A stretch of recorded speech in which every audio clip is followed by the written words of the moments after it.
Bismillahirrahmanirrahim. Assalamualaikum warahmatullahi wabarakatuh. Waalaikumsalam.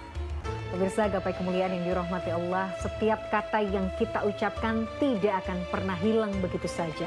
Dalam surah Qaf ayat 18, Allah menjelaskan bahwa setiap ucapan dicatat oleh malaikat raqib dan atid.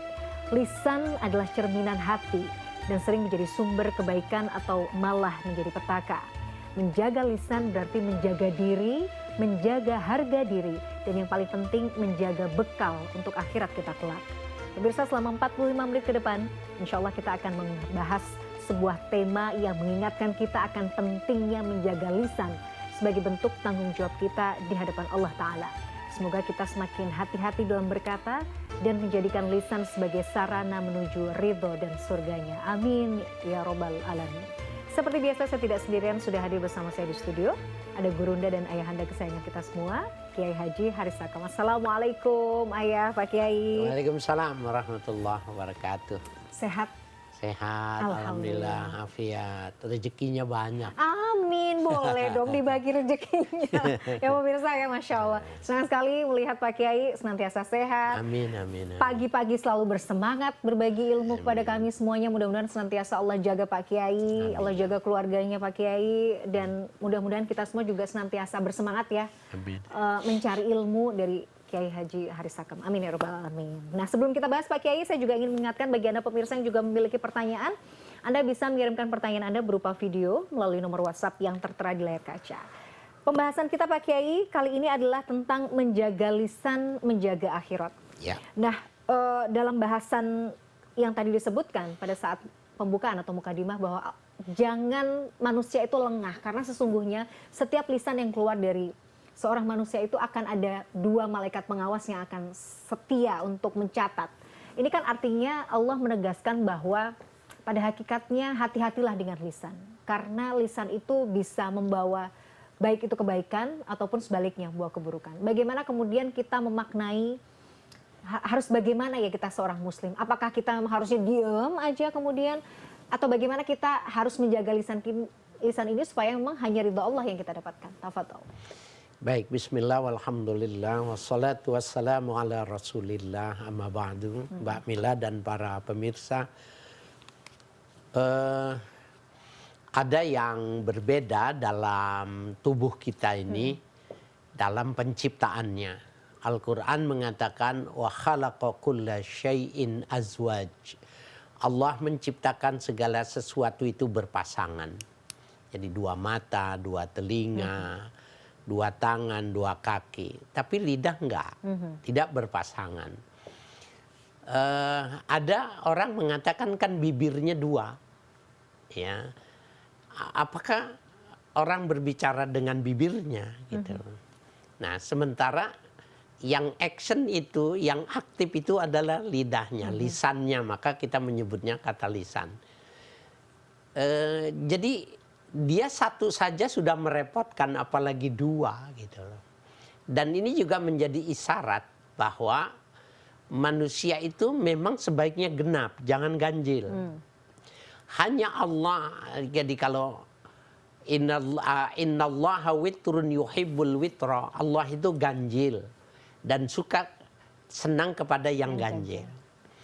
Jadi hakikat manusia itu sebenarnya suka kepada yang genap.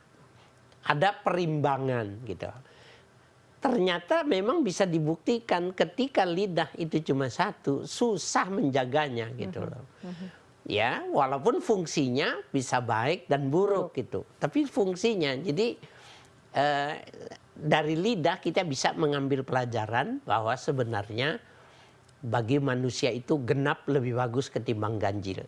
Tapi menjadikan lidah ini menjadi sebuah perhatian bahwa dia diciptakan satu untuk mengingat Tuhan. Jadi kalau tidak untuk kepentingan mengingat Tuhan, jangan gunakan. Kenapa? Manusia itu pada khalqiyahnya itu adalah azwaj. Dia mestinya berpasangan. Kalau tidak berpasangan, dia akan ke kiri atau ke kanan. Jadi sebenarnya secara tersurat ya dan tersirat ada filosofi, ada Iya. makna kenapa Allah itu menciptakan Satu. lisan, satu mulut ini untuk kemudian kita bisa manfaatkan sebaik-baiknya. Iya. Pak Kiai, artinya kan sebenarnya dalam sebuah hadis juga disebutkan lebih baik berkata baik. Atau kalau memang tidak mampu ya diam saja. Ini kan sebuah tanda sebenarnya bahwa ketika lisan ini tidak mampu berkata baik, diam itu akan menjadi sebuah kebaikan. Diam itu akan menjadi emas. Betul demikian ya Pak Kiai? Iya, memang jelas sekali hadisnya itu bahwa man kana yu'minu billahi wal yaumil akhir. Itu instrumennya itu kalau dia beriman kepada Allah dan yakin ada hari hari pembalasan, fal yakul khairan, ucapkan yang baik, auliyasmut, atau dia diam. Diam itu adalah bahasa. Diam itu adalah bahasa yang terbaik dari sebuah bahasa yang diucapkan. Ya.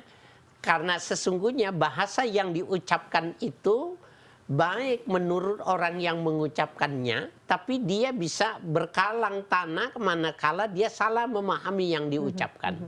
Tapi bahasa yang tidak terucap itu adalah bahasa yang terbaik yang tidak bisa disalah tafsirkan. Ya, jadi tidak ada suara, tetapi dia sebenarnya suara yang terbaik daripada suara yang berbicara. Jadi dalam diam itu sebenarnya banyak makna ya Pak Kiai? Iya. Dan nah kadang-kadang, apalagi untuk perempuan, sejujurnya ini juga jadi curhat ya Pak Kiai. Lisan ini yang paling perempuan ya, perempuan dengan lisan itu kan memang seolah-olah tidak bisa dilepaskan. Dan banyak kan yang cerita juga yang saya dengar bahwa sebenarnya banyak kemudian perempuan yang akhirnya menjadi penghuni neraka karena akibat lisannya. Iya, nggak bisa jaga lidah. Nggak bisa jaga lisannya. Jadi artinya yang seperti apa yang kemudian nggak bisa jaga lisan ini yang kemudian bisa menjerumuskan kita ke dalam nerakanya Allah.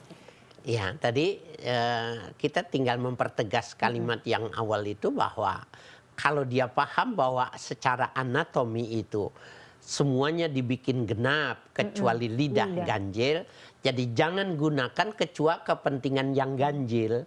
Kalau itu yang dia pahami, maka dia tidak akan berani mengucapkannya. Karena ini memang khusus untuk Tuhan, seakan-akan begitu.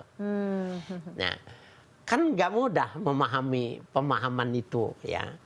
Jadi ini untuk Tuhan. Maka dia tidak akan melukai siapapun juga karena Tuhan akan dilibatkan dengan makna filosofi dari kata ganjil itu tadi. Dia akan tertahan dengan sendirinya. Ada orang, Mbak Mila, di kalangan ulama-ulama, saking kesulitan dia menjaga lisan itu, maka dicarinya batu sebesar kelereng, lebih besar itu dicuci bersih, ya, kemudian dianggap sudah steril, maka dia masukkan ke dalam mulutnya. 24 jam dia tidak keluarkan kecuali ketika dia mengajar dan ketika dia makan. Itu real terjadi Pak Kiai? Ya ada. Imam Al-Qushairi menggambarkan orang yang saking dia tidak mau menggunakannya secara bersalahan kecuali hanya untuk yang ganjil, itu ya untuk Tuhan, maka dia mengolom batu itu. Maka dia lebih banyak tersenyum dan mengangguk ketika dia memberikan ekspresi terhadap pertanyaan dan lain sebagainya. Kecuali pada saat yang itu baru dikeluarkannya. Betapa waroknya, betapa hati-hatinya. Hati-hatinya itu tadi. Dan orang yang melihat dan yang berjumpa dia, termasuk kita yang mendengarnya ini, dia sudah mendapatkan pelajaran tanpa dia harus mengucapkan sesuatu kebaikan. Jadi kita ketika kita bertanya dan itu tidak bisa dijawab dengan menganggukkan, maka dia harus mengeluarkannya dulu. Maka mengeluarkannya itu lebih bagus jawaban daripada pertanyaan yang dia mau memberikan jawabannya. Masya Allah, luar biasa. Ulama-ulama tuh betul-betul yang menjaga hati, menjaga lisan. Gimana caranya tuh nggak mau yang keluar itu hanya keburukan gitu ya. Iya. Kita tuh harus karena situ belajar, ada warna witir, ada warna witir, warna ganjil itu sebenarnya untuk Tuhan. Jadi benar-benar memang memanfaatkan lisan itu memang untuk kebaikan, untuk Allah gitu ya Pak Kiai. Kalau enggak dia nggak mau. Jauh sekali sih rasanya, aduh susah sih. Tapi susah tuh bukan berarti tidak bisa ya Pak Kiai. Iya, insya Allah harus, bisa. insya Allah kalau kita mungkin paham, kita tahu ilmunya bahwa bahayanya lisan ini kalau kita mungkin ngomongin orang, kita menjelekkan orang lain, kita menyebar fitnah, itu kan dahsyat juga dampaknya Pak Kiai ya. Iya, betul. Pak Kiai, kalau dalam surat Qaf ini kan memang disebutkan ya, tiada satu ucapan pun yang diucapkan melainkan ada di dekatnya malaikat pengawas yang selalu hadir, Raqib Atid. Kalau dari definisi sejauh ilmu yang atau sefakir ilmu yang saya tahu gitu ya, ini tuh artinya malaikat Raqib Atid ini namanya atau tugasnya sebenarnya definisi ya kalau dari terjemahan tafsir Al-Quran Pak Kiai? Ya, kalau kita lihat kitab tafsir Imam Al-Qurtubi, ayat yang mengatakan ya, wa ma yalfizu min qaulin illa ladaihi raqibun atid, itu secara harfiah itu tidak ada satu ucapan yang diucapkan itu kecuali ada malaikat raqib dan atid yang mencatatnya. Ada ulama mengatakan itu nama.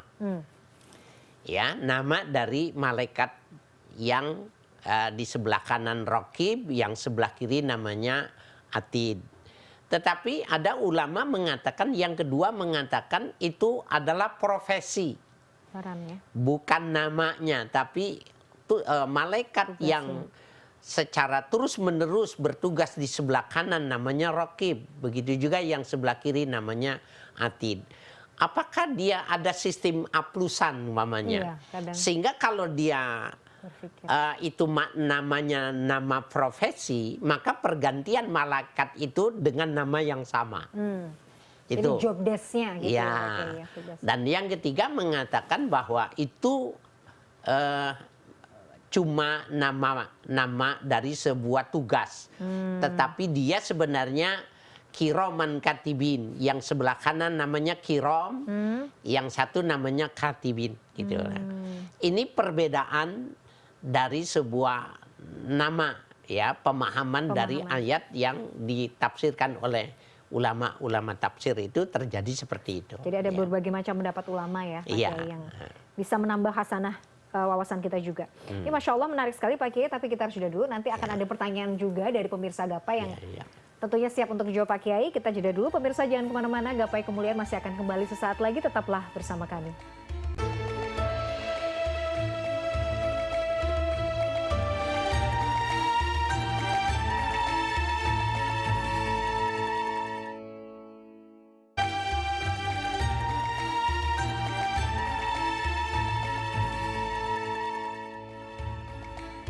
Pemirsa, terima kasih Anda masih menyaksikan Gapai Kemuliaan. Pemirsa, di segmen kedua ini Kiai Haji Haris Hakam akan menjawab pertanyaan Anda, pemirsa Gapai Kemuliaan, yang sudah masuk melalui WhatsApp dalam segmen Ustadz Menjawab. Dan baiklah, pertanyaan kali ini yang sudah masuk datang dari Mbak Latifanunisa yang berasal dari Jakarta. Kita simak bersama pertanyaannya. Bismillahirrahmanirrahim. Assalamualaikum warahmatullahi wabarakatuh. Saya Latifatun Nisa, mahasiswi IIKI Jakarta. Di sini saya ingin mengajukan pertanyaan. Pertanyaannya, jika lidah dihubungkan dengan fisik, maka orang akan mudah untuk menjaga tangan, menjaga kaki, menjaga penglihatan, menjaga pendengaran. Akan tetapi, konteks dalam menjaga pendengaran itu batasannya seperti apa? Kemudian, kenapa dalam bahasan-bahasan tafsir, baik dari kalangan hadis pun, Nabi sangat berkepentingan sekali dengan penjagaan tentang lisan ini? Seberapa jauh efek yang ditimbulkan dari perkataan ini? Saya kira itu. Sekian, terima kasih. Wassalamualaikum warahmatullahi wabarakatuh. Waalaikumsalam warahmatullahi wabarakatuh. Terima kasih Mbak Latifatun Nisa dari Jakarta, seorang mahasiswi. Pertanyaannya bagus sekali Pak Kiai. Pertama adalah konteks menjaga lisan itu batasannya seperti apa? Karena kan kalau kita lihat, kita nggak bisa sepenuhnya menahan, harus diem, nggak ngomong kan nggak mungkin Pak Kiai. Jadi batasannya itu seperti apa? Kemudian yang kedua adalah mengapa ya Nabi itu juga menekankan harus jaga banget lisan. Impact-nya nanti apa kalau kita bisa tidak kemudian menjaga lisan itu akan seperti apa dampaknya? Tafadhol Pak Kiai. Iya, ada sebuah ungkapan yang menarik ya, kalimat mahfuzah. wa qad yurja ya li jurhis sayfi bur'un.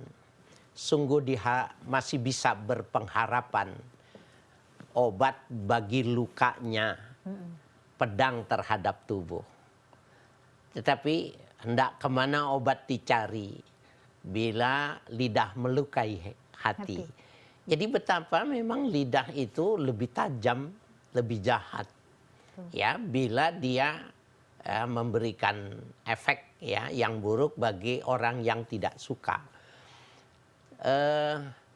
Kalau ingin melihat kerasnya hati, ingin melihat jeleknya hati, buruknya hati, maka dia tergambar pada tajamnya lidah.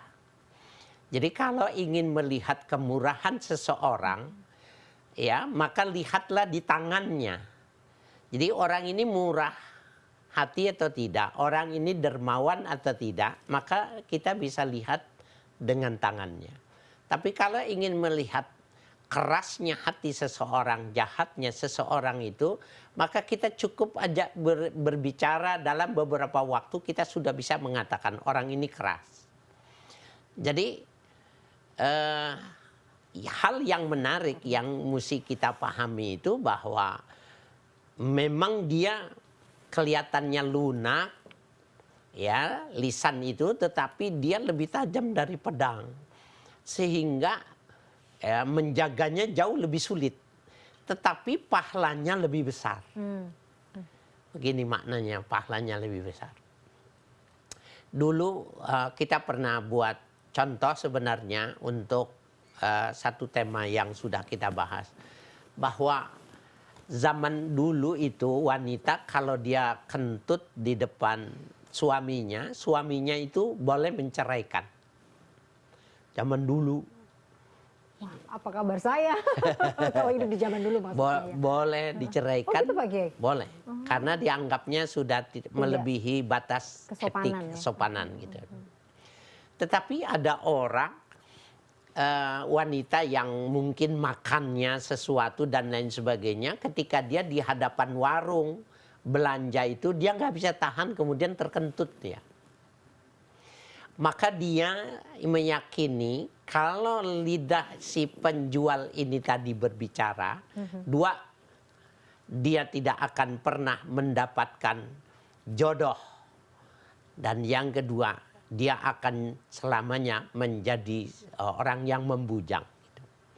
Tetapi orang ini tahu benar, ini pedagang ini tahu benar bahwa ketajaman lidahnya itu lebih tajam dari pedangnya, maka dia tidak mau mengucapkannya, dan dia seperti orang gagu melayani pedagang.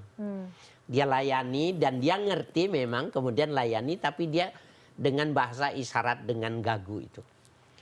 Apa yang terjadi? Maka Allah memberikan ampunan bagi orang ini, dan ibu bapaknya diampuni dari lantaran kemuliaan si anaknya ini tadi.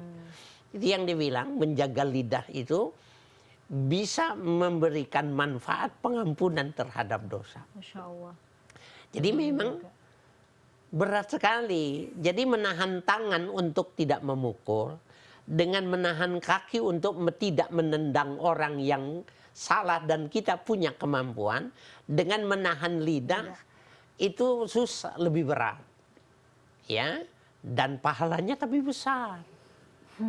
Nah, jadi sebenarnya kita dikasih peluang untuk banyak beribadah, catatan beribadah dengan memelihara lidah.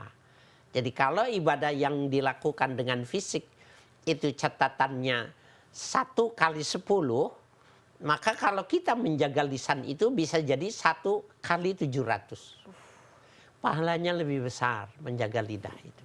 Misal Pak Kiai, kita sudah, ya namanya misalnya kita punya anak kecil gitu ya, yang menguji kesabaran sekali gitu ya di rumah. Gitu kadang-kadang kan, mama pukul nih, maunya sih nggak keluar itu kata-kata yang buruk, kata-kata yang ini, karena mungkin saking gemesnya sama kelakuan anak gitu. mendingan dibikin zikir aja ya Pak Kiai ya. Astagfirullahalazim, gitu. Boleh nggak Pak Kiai? Bagus. Pak Kiai kira-kira. Bagus, dan biasanya orang tahu zikir yang lurus nggak ada intonasi tinggi. Tapi kalau zikir dengan Kalau penuh intonasi ini, tinggi itu berarti ungkapan marah. Astagfirullahaladzim. Iya bisa jadi. Tapi setidaknya itu bagian dari latihan boleh ya Pak Kiai? Boleh, Karena kan malah kadang-kadang lebih bagus. betul, kadang-kadang tuh memang ini tuh perlu dilatih. Apalagi kalau kita misalnya sama orang yang gampang sekali merespon sesuatu dengan lisan gitu. Kok bisa sih? Ya ampun. Biasanya kan begitu Pak Kiai. Lebih Iya, bahkan ibu hati-hati oh nah ini. terhadap anak karena dikhawatirkan ketika ibu mengatakan itu terkabul gitu loh.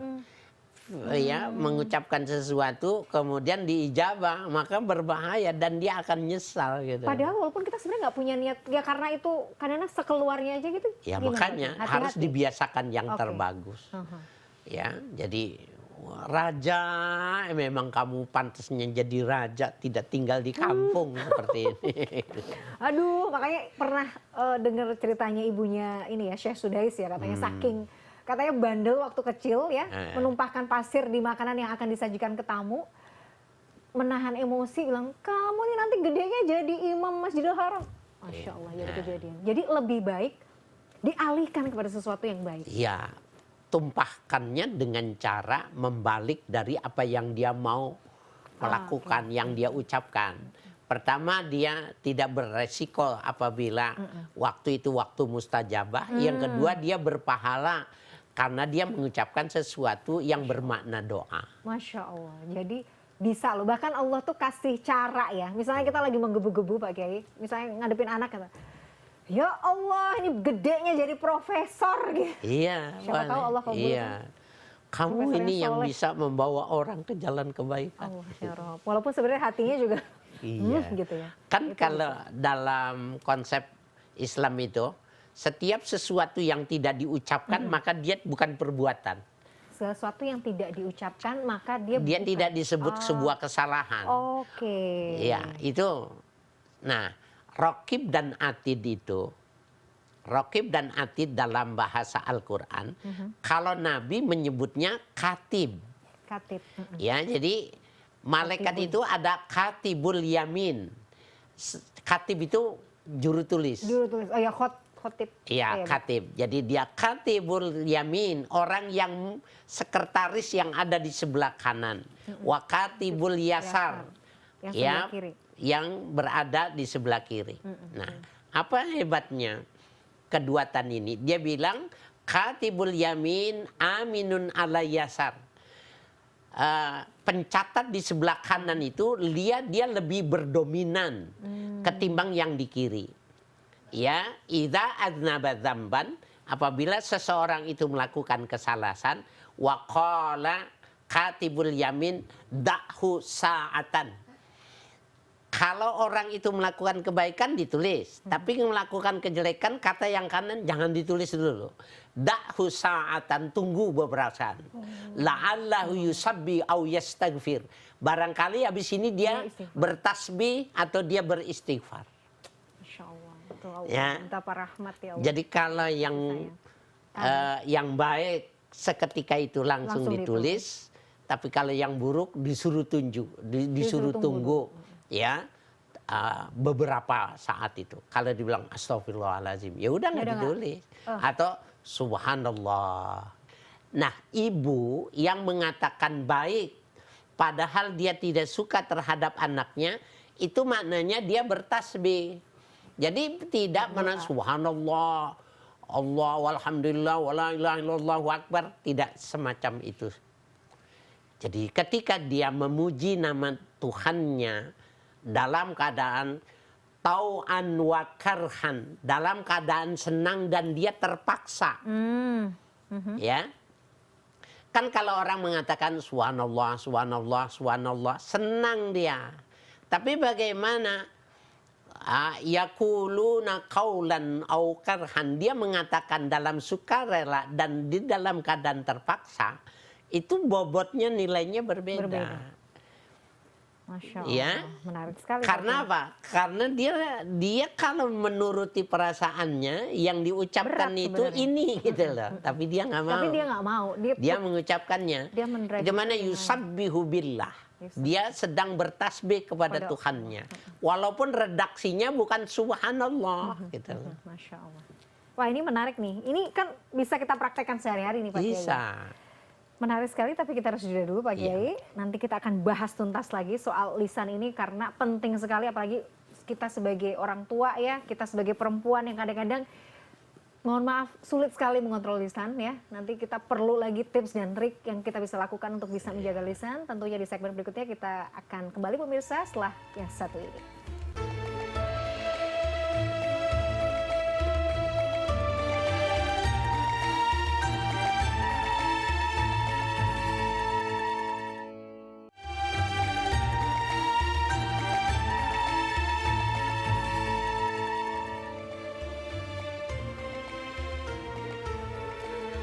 Pemirsa, Anda masih menyaksikan Gapai Kemuliaan dalam episode Menjaga Lisan, Menjaga Akhirat. Ini luar biasa. Judulnya aja berat, menjaga. Tapi memang ya kelihatannya judulnya berat, tapi begitu berartinya menjaga lisan karena itu artinya nanti insya Allah sampai di akhirat Allah akan jaga kita ya Pak Kiai. Iya, Gitu. betul. Jadi luar biasa, kita harus mulai dari sekarang. Kalau masih dirasa berat, ya harus dilatih ya Pak Kiai ya. Itu tadi kalau kita masih tetap pengen ngomongnya ini dialihkan lagi dalam hal-hal yang baik, misalnya doa.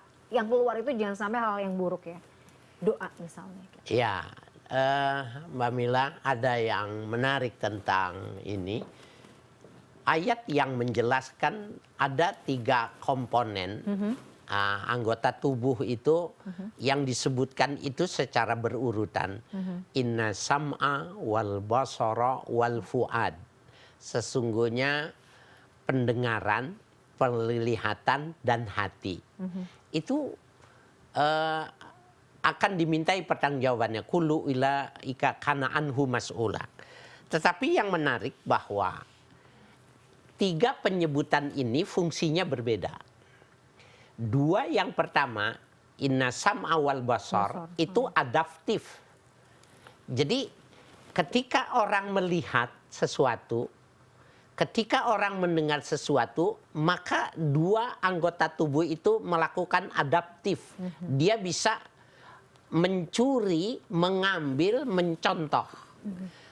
Kemudian ketika dia sudah melakukan adapsi, kemudian adaptif itu tadi, kemudian dia memasukkannya ke dalam hati. Hati, lidah itu reaktif. Apa saja yang diterjemahkan dari penglihatan dan apa saja yang dia mendengar dari pendengarannya itu, maka dia melakukan reaksi. Nah, sehingga dosa yang paling besar itu ketika dia tidak menjaga hatinya. Jadi sebenarnya lidah itu adalah anggota tubuh yang terkoneksi dengan hatinya. Setuju. Jadi tidak disebutkan lidah itu. Yang disebutkan 2 yang adaptasi, 1 yang reaktif. Tadi. Nah, tetapi lidah itu sangat diperpengaruhi oleh yang sifatnya reaktif itu tadi. Dicerna, kemudian dia perintahkan tangannya pukul. Dia perintahkan kakinya menendang. Nah, ketika dia memerintahkannya untuk menyatakan sesuatu itu, maka itulah dosa yang terbesar. Ya, yang dilakukan. Oleh karena itu kalau dibilang bagaimana cara menjaga lidah adalah dengan menjaga hati. Karena dia reaktif, bukannya adaptif. Ya. Iya, karena setuju Pak Kiai. Artinya kan apa yang kita utarakan itu kan sebenarnya buah dari Penglihatan pengamatan dan kita, pendengaran. pendengaran kita sebenarnya. Kita mencerainya seperti apa, kita rasakan di hati. Seneng, susah, seneng, benci, marahnya kan Ya. hati yang merasakan. Pada akhirnya itu keluar dari lisan kita kan, bentuknya seperti apa gitu. Jadi ya memang harus itu tadi, harus hati-hati ya Pak Kiai ya. Ya, dengan jadi lisan. dibalik sekarang. Ini orang kok ngomongnya jelek. Kenapa? Dia semakin jauh dari zikir. Ini betul. orang kan kalimat ini bagus. Betul. Pasti lebih banyak zikirnya. Iya ya. Itu sudah pasti ya Pak Kiai. Udah Udah rumusnya memang begitu ya. rumus. Formulanya begitu. Jadi kalau kita notice ada orang yang ya Allah kenapa lisannya ini kok yang keluar kok nggak pernah baik ya, ngeluh mulu misalnya atau apa yang buruk-buruk, berprasangka buruk sama orang gitu. Bisa jadi lagi jauh ya. Hatinya itu jauh dari Allah, bisa jadi begitu ya. Jadi ya kalau mau melihat seseorang apakah dia dermawan, lihatlah Lihatnya dari tangannya. tangannya. Kalau pengen melihat hati seseorang baik atau tidak, lihat saja lidahnya. Kalau dalam istilah bahasa Jawa batin itu Pak Kiai gimana? Artinya gini, tidak diungkapkan tapi batin gitu. Enggak apa-apa. Suara hati lah itu ya, Iya, bukan suara lisan tapi suara hati. Itu dalam istilah disebut dengan khatir, Khatir. lintasan hati. Lintasan hati. Khatir itu dia tidak berdosa, belum sampai berdosa. Ya, dulu pada awalnya itu dihitung. Ya, sebuah lintasan hati itu dihitung karena memang niat yang baik saja sudah dihitung. Bagaimana kalau niat yang jelek? Pada awalnya tetap dihitung. Awal-awalnya. Maka sahabat-sahabat Nabi itu gelisah. Kemudian menyampaikan kepada Nabi bahwa betapapun bagaimanapun juga lintasan ketika kita lintasan jelek itu pasti ada ya Rasul, manakala kita tidak suka. Terhadap sesuatu atau melihat Ya, sesuatu ya. apakah itu jadi tercatat? Waduh, iya. Maka Rasul memberikan sebuah pemahaman bahwa itu memang sebuah yang memang benar, memang begitu kenyataannya. Sehingga Rasul bermunajat. Dan turunlah ayat apa yang menjadi penilaian manakala dia sudah diekspresikan. Kalau tidak diekspresikan maka dia tidak menjadi catatan. Ya, tidak dicatat dosanya. Bahkan tadi dalam hadis yang pernah kita baca bahwa yang katibul yamin aminun alal yusra. Yang kanan itu lebih dominan karena dia bilang jangan dicatat dulu, jangan-jangan dia bertasbih atau bertasbih. Jadi memang luar biasa ya berkaitan dengan jadi anggota tubuh yang pembahasannya panjang itu lisan. Makanya hati ya Allah apalagi mulut ini. Tapi tidak hanya sekarang tuh tidak hanya mulut ya Pak Kiai, jempol. Ya. Itu udah jadi bagian sebenarnya satu paket nih kayaknya. Karena kadang-kadang malah kita nggak berani ngomong, tapi jempol berani ngetik karena tidak face to face ya. Kadang-kadang kalau lisannya itu muncul kata-kata yang buruk, misalnya bertatapan gitu. Tapi kan sekarang orang gampang banget nggak kenal nggak apa ngejudge lewat apa namanya media sosial gitu Pak Kiai, pakai jempol itu kan juga hati-hati kan Pak Kiai, harus hati-hati. Iya benar, itu menarik ini Mbak Mira. Tapi Pak Kiai, pembahasannya nanti di segmen berikutnya ya. Kita jeda dulu ya. Sudah di queue nih pemirsa. Baik pemirsa, kita akan lanjutkan pembahasan kita, tapi jangan kemana-mana, tetaplah di Gapai Kemuliaan, kita akan kembali saat lagi.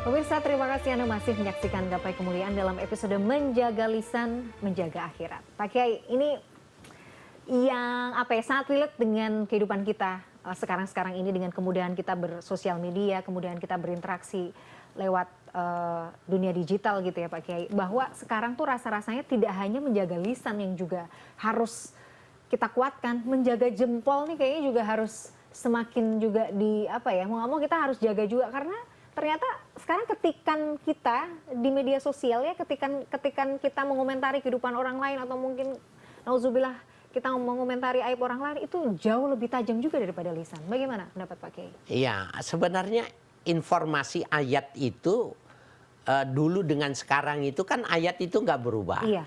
Yang terjadi perubahan itu interpretasi. Ayat itu menjelaskan bahwa al-yauma nakhtimu ala afwahihim wa tukallimu aydihim wa tashhadu arjuluhum bima kanu yaksibun. Pada hari ini atau pada hari itu dalam tanda petik tuh. Pada hari ini aku tutup mulut kalian, yang akan bersaksi adalah jari jemari dan menjadi saksi adalah kaki-kaki kalian. Itu ulama kalau kita lihat buka tafsir, al-yauma itu alif lamnya itu li ahdi dzikri. Alif lam yang menunjukkan bahwa kalimat yang sudah disebutkan sebelumnya. Nah, kalimat yang disebutkan sebelum ayat ini ketika berbicara tentang hisab, yaumul hisab. Jadi pada saat mau pembalasan amal itu, penghitungan amal itu tadi, hari itu yang dimaksud. Bahwa orang nggak bisa lagi berbohong karena tangannya yang ngomong. Nah, penafsiran sekarang Mbak Mila, alif lam itu bukan li ahdi dzikri, tapi li ahdil hudur, di mana hari terjadinya satu peristiwa. Jadi al-yauma maknanya sekarang ini. Pun, ya. Sekarang ini orang mulutnya diam, tapi tangannya berbicara. Apa buktinya? Kakinya yang menjadi saksi. Dia Jumatan. Jumatan itu mendengar khutbah. Khutbahnya panjang, tidak berkenan, maka dia main HP, dia bisa menjual aset, bisa menjual produksi dia, dan yang jelek lagi mendengar Jumatan sedang ibadah, tapi dia sedang membunuh karakter orang. Nah, itu bisa terjadi. Nah, oleh karena itu, para pemirsa jangan salah memahami bahwa yang dimaksud dengan alif lam li ahdil khudur ini adalah sebuah penafsiran. Tapi yang klasik mengatakan yang dimaksud dengan al-yauma itu adalah nanti di yaumil kiamat itu. Saya kira itu. Masya Allah. Jadi sekarang itu penting ya. Jadi Pak Kiai, kalau tadi Pak Kiai selalu menggarisbawahi bahwa lisan orang itu cerminan hati, jelas. Sekarang itu kalau komentar orang berarti bisa jadi cerminan hatinya dia juga ya. Betul. Gitu. Jadi kalau yang kita lihat nih, ini orang kok hobi banget ya ngejudge orang lain. Nah, bisa jadi memang hatinya juga mungkin keras. Hatinya juga sakit ya Pak Kiai ya. Karena itu tadi. Ya benar. Sekarang interpretasinya itu begini. Kalau dulu berbicara, sekarang tangan yang berucap. Kalau dulu ghibah mengungkapkan kejelekan, sekarang tangan juga bisa ghibah. Jadi jangan suka melihat status orang. Jangan suka melihat postingan orang. Karena nanti tangannya akan komentar. Lihat saja. Buzzer itu orang yang mencari uang dengan cara yang semacam itu memang sudah sekarang disebut dengan masanya. Orang tidak memerlukan lagi, ya, menganggap lagi bahwa uang itu halal atau haram. Betul. Yang penting ada mendapatkan keuntungan, pekerjaan yang semacam ini dikerjakan juga. Jadi termasuk ghibah manakala dia memberikan komentar kepada orang yang dia tidak kenal. Kan sekarang nih kasus apa yang menarik? Soal dokter. Kasus apa yang menarik? Soal pelecehan dan lain sebagainya yang sedang lagi naik daun. Dia kalau dia ingin menjadikan sebuah pelajaran berita itu bagus. Tetapi ketika dia komentar dan dia mencaci maki dan lain sebagainya, maka dia sudah memulai mengotori dirinya. Dan nanti kalau sekali saja dia sudah melakukan, nanti ada yang kedua, ada yang ketiga. Oke, jadi Pak Kiai, misalnya ini juga ya, artinya ketika kita melihat sesuatu yang tidak pas, sesuatu yang mungkin melanggar syariat atau norma agama, respon kita sebaiknya bagaimana? Apalagi kita hidup di tengah sekarang kemudahan sosial media ya. Lebih baik kita responnya tuh seperti apa sih? Kalau kita pengen komentar gitu ya Pak Kiai, komentar yang seperti apa sih yang sebaiknya ya bagus gitu. Yang harus kita lakukan seperti apa? Ada pedoman secara umum diberikan oleh Nabi, at-ta'anni minallah wal ajalatu minasyaitan. Tenang. Tidak terburu-buru, itu datangnya dari Allah. Betul. Wal ajalatu minasyaitan. Terburu-buru, cepat itu datangnya dari setan. Jadi setiap kali kita pun dimintai, ditanya masalah yang kita bisa menjawabnya, jangan langsung dijawab. Jangan langsung dijawab padahal. Ya, jadi ada pertanyaan gitu, kita bisa menjawabnya. Tapi jangan langsung dijawab karena bisa jadi diam lebih bagus daripada menjawab. Dan itu yang dilakukan oleh Imam Syafi'i ketika 60 pertanyaan yang diberikan, hanya sepersekian yang diberikan jawaban. Apakah beliau tidak bisa menjawabnya? Bukan, diam lebih bagus daripada dia menjawab.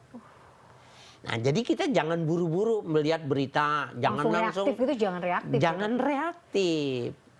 Ya, jangan lupa itu reaktif itu tangan, lidah, kaki itu sumbernya dari hati.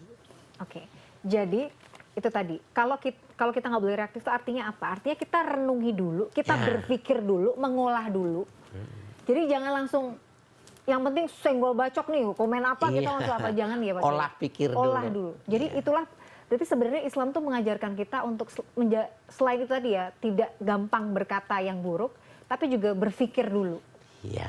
Kira-kira kalau saya ngomong seperti ini, respon orang gimana ya? Iya. Apakah menyakiti orang ya gitu ya Pak Kiai? Iya benar. Mbak Mila udah boleh itu.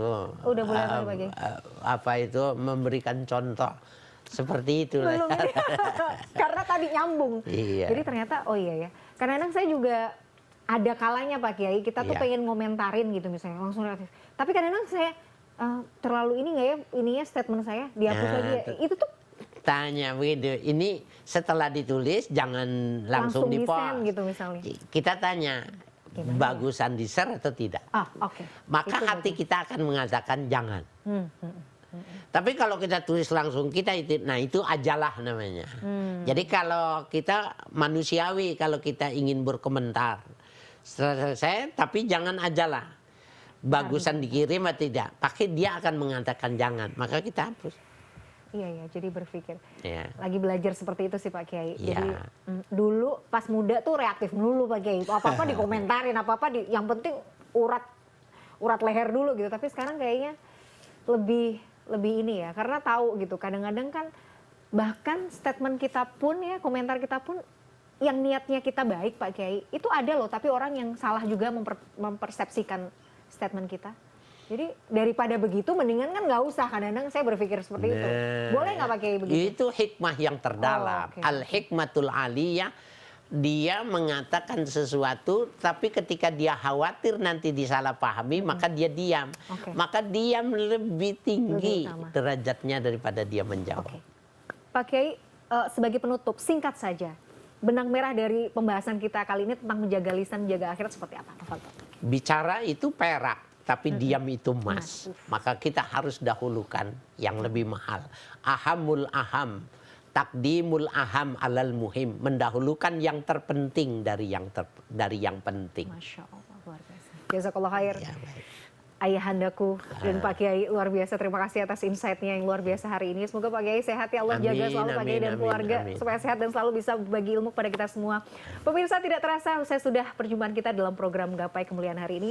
Semoga kajian kita hari ini membawa manfaat, membawa kebaikan, dan semoga Allah Azza wa Jalla senantiasa mudahkan kita semua dalam menuntut ilmu agama. Amin ya robbal alamin. Terima kasih atas perhatian Anda.